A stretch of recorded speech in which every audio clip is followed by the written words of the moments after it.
5 থেকে 6,000 लोग ওই দিনে জয়েনিং হবে প্রত্যেক মন্ডল থেকে। देखा गया है कि आपका जो शरीक पार्टनर है पिपरा मोथा वो आपके पार्टी के ऊपर चोरीलाम में कल अटैक किया है, तो इसको आपके साथ में ही है फिर आपके ऊपर अटैक, इसको आप कैसे देखते हैं? 2 दिन पहले भी एडीसी में हुआ है, तो इसको आप कैसे देखते हैं? देखिए, हम मोथा के साथ अलायंस में है, राज्य में अलायंस में है। हम बार बार बोल रहे हैं कि हम एडीसी में अलायंस नहीं है। वहाँ हमारा लीडर ऑफ ओपोजिशन बैठा है मेरे सामने, प्रदेश का उपाध्यक्ष श्री विमल चाकमा जी। हम एडीसी में अपना ओपोजिशन का जो दायित्व है वही निभा रहा है। अभी वो हम लोगों के साथ अलायंस में है, फिर भी हम लोगों को प्रोग्राम करने नहीं दे रहा है, तो इन लोगों का दुर्बलता है, त्रिपुरा मोथा का दुर्बलता है। अलायंस में रहते हुए ऐसा करके अटैक कर रहा है। हमने तो आज तक उन लोगों को कभी अटैक नहीं किया, कहीं पर भी उन लोगों को बाधा नहीं डाला। उन लोगों का अगरतला में प्रोग्राम हुआ है, हमने कहीं पर भी उन लोगों को रोक टोक नहीं किया है, ना उनको कोशिश किया है कि रोकने के लिए। आराम से, ये डेमोक्रेसी कंट्री है, हर कोई भी यहाँ पार्टी कर सकते हैं, रिसीव कर सकते हैं, मीटिंग कर सकते हैं। ये उन लोगों का दुर्बलता है। उन लोगों को मालूम है ये 2026 में ये मोथा और सरकार में नहीं रह रहा है। ये 100% तय हो गया और जनता ने चुन लिया कि ये भारतीय जनता पार्टी का सरकार बैठेगा, तो उस डर की वजह से ये सब कर रहा है। तो मैं आप लोगों के माध्यम से उन लोगों को गुजारिश करना चाहता हूँ, गुंडागिरी करके ज्यादा दिन नहीं रहेगा। ये जनवरी तक है, उसके बाद आप लोगों का ये जो दिन है वो समाप्त हो जाएगा। ये बीजेपी का शासन चलने वाला है। एडीसी तरफ থেকে ধন্যবাদ জানাই এবং পুরো রাজ্যবাসীকে আমার প্রণাম জানাই ভারতীয় জনতা পার্টির পক্ষ থেকে। আজকে আমরা যে সাংবাদিক সম্মেলন করতে যাচ্ছি, উপস্থিত আছেন আমাদের প্রদেশের সহ-সভাপতি তথা এমডিসি মাননীয় বিমল চাকমা মহোদয়, এবং উপস্থিত আছেন আমাদের প্রদেশের মিডিয়া ইনচার্জ মাননীয় সুনীল সরকার মহোদয়।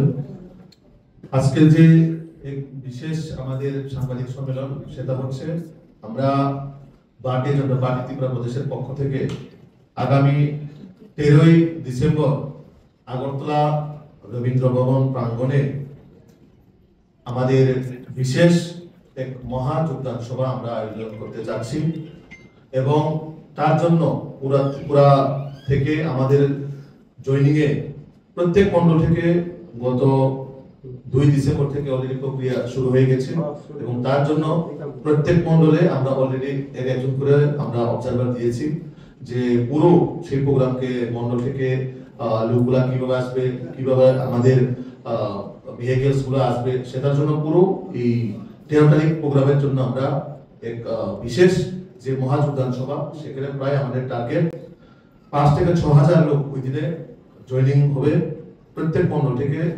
যে আপাতত টেন্টেটিভ লিস্ট আমাদের কাছে এসেছে, এখন অবধি প্রায় 5,000 এর উপরে আছে জয়েনিং হবে। তো সেটাকে সামনে রেখে আপনাদের মাধ্যমে পুরা ত্রিপুরাবাসীকে আমরা জানা দিতে চাই, ওই দিনে ভারতীয় জনতা পার্টি পক্ষ থেকে বিশেষ করে জনজাতির আমাদের যে একটা মহাযোগদান সভা, এই মহাযোগদান সভাতে সমস্ত আপামর জনগণকে আমার তরফ থেকে এবং প্রদেশের পক্ষ থেকে সবাইকে আমন্ত্রণ আমরা জানাচ্ছি। এবং বিশেষ করে ওই দিনে আমাদের প্রথমে একটা টেন্টেটিভ ডেট ছিল 10 তারিখ আমরা করার কথা ছিল, কিন্তু একটা বিশেষ অসুবিধার কারণে আমরা সেটাকে ডেফার করে আগামী 13ই ডিসেম্বর আমরা ওই দিনে অফিসিয়ালি আজকে আপনাদের মাধ্যমে আমরা ডিক্লেয়ার দিচ্ছি যে আগামী 13ই ডিসেম্বর এই প্রোগ্রামটা আমাদের হবে। এবং বিশেষ করে সাউথ থেকে এবং সিপাহীজলা অবধি যে গাড়িগুলো আসবে তারা থাকবেন আমাদের উমাকান্ত ময়দানে, তারা গ্যাদারিং হবে এবং পার্কিং হবে। এবং বিশেষ করে খোয়াই বা আমবাসা বা আপনার মান্ডাই বা মজলিশপুর এবং নর্থের একটা অংশ যারা আসবে তারা আষ্টবল ময়দানে তাদের গ্যাদারিং হবে। এবং খোয়াই যে পার্ট, তারাও একটা পার্ট যারা এই খোয়াই হয়ে আসবে তাদের পার্কিং হবে আপনাদের গুর্খা বস্তি এলাকার মধ্যে। তো আমরা আপনাদের মাধ্যমে আমাদের পুরো প্রত্যেক মন্ডলে এবং পুরো কার্যকর্তাকে আমন্ত্রণ করি, এবং তার সাথে সাথে সমস্ত রাজ্যবাসীকে আমাদের এই মহাযোগদান সভার মাধ্যমে আমরা একটা বার্তা দিতে চাই, বিজেপি কোন জায়গায় দুর্বল নয়, বিজেপি সবসময় শক্তিশালী, এবং আমরা কার্যকর্তাদের মাধ্যমে আমরা আগামী দিন এইভাবেই এগিয়ে নিয়ে যেতে চাই। আমরা আমাদের মতো করে যেভাবে আমাদের সংগঠনকে শক্তিশালী করে আমরা এগিয়ে নিয়ে যাচ্ছি, আমরা 100% নিশ্চিত আমরা সরকার করতে পারবো। অ্যালায়েন্স হবে কিনা সেটা আমাদের দিল্লি, আমাদের যারা হাই লেভেল নেতৃত্বরা আছেন ওনারা দেখবেন সেই বিষয়গুলো। যে মুখ্যমন্ত্রী যে জায়গায় এডিসি এলাকা যে জায়গায় সভা করছে ওই জায়গায় সব ফোকসি, কোনো লোক আসে না, ওইটাকে লোক ছাড়াই মুখ্যমন্ত্রী ভাষণ দিচ্ছে একটা।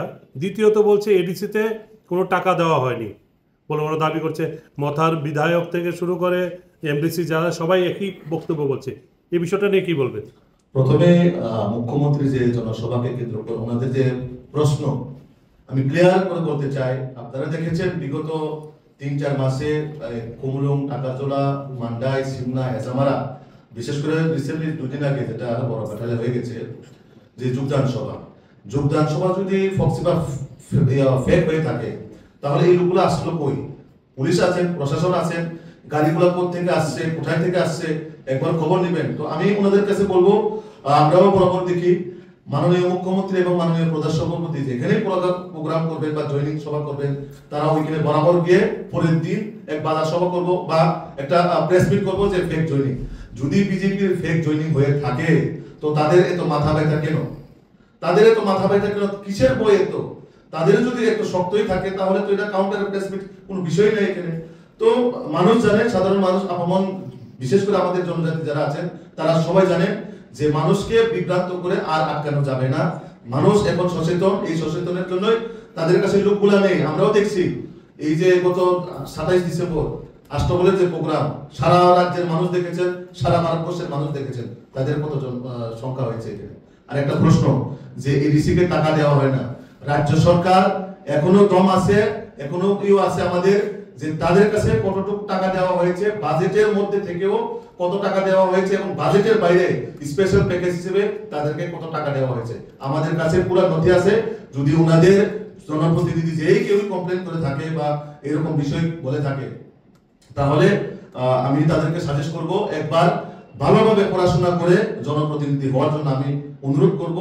ওইটাও এভাবে আনফরচুনেটলি ইলেক্টেড হয়ে আবুল টাবুল কথা বলে মানুষকে বিভ্রান্ত করে কোনো লাভ হবে না। আমাদের ট্রেজারি সিস্টেম আছেন, ফাইন্যান্স ডিপার্টমেন্ট আছেন, আপনারা একবার জেনে নিন কত টাকা দেওয়া হয়েছে, কতটুকু এখন অব্দি এডিসি কে টাকা দেওয়া হয়েছে এবং স্পেশাল প্যাকেজ হিসেবে কত টাকা দেওয়া হয়েছে। তো সুতরাং এইসব কথা বলে মানুষকে বিভ্রান্ত করে কোনো লাভ নেই। তো তারা সময় গড়ে আসছে, তার জন্য আবুল টাবুল যখন তখন মন করে না, যেরকম ভাবে মুখে আসছে তাই বলে যাচ্ছে। আপনি বলেছেন জানুয়ারি পরে শেষ পার্টি ত্রিপুরা প্রদেশের সভাপতি তথা এমডিসি শ্রী বিমল চাকমা মহোদয় উপস্থিত আছেন, প্রদেশ সাধারণ সম্পাদক শ্রী বিপিন দেববর্মা মহোদয়। প্রথমে আমি শ্রী